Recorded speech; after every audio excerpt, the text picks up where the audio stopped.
Ingat hantu botak di si manis Jembatan Ancol, usia 61 masih energik.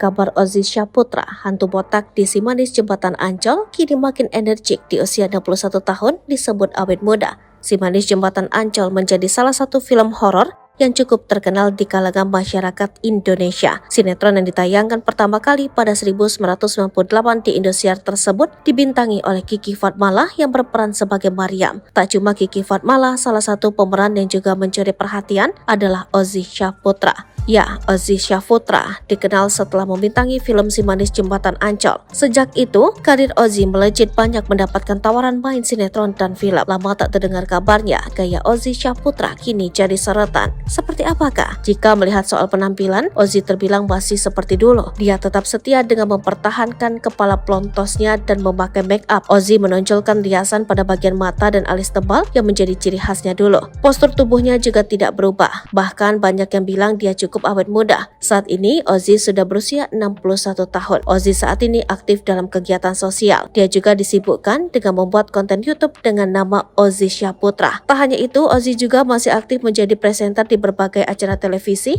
maupun off-air. Di usianya yang sudah kepala 6, pria bernama asli Fauzi Syaputra ini justru makin energik. Ozzy juga betah menjomblo dan belum ingin menikah. Setelah malang melintang di dunia hiburan, ia sempat rehat sejenak untuk memperdalam agama. Ia memilih mendekatkan diri pada Tuhan. Tahun 2006, Ozzy Syaputra dikabarkan menunaikan ibadah haji. Ia kerap mengikuti acara-acara ceramah hingga berkumpul dengan teman-teman. Sampai kini, ia pun masih tetap religius, tapi juga membuka diri untuk berkarir di dunia entertainment.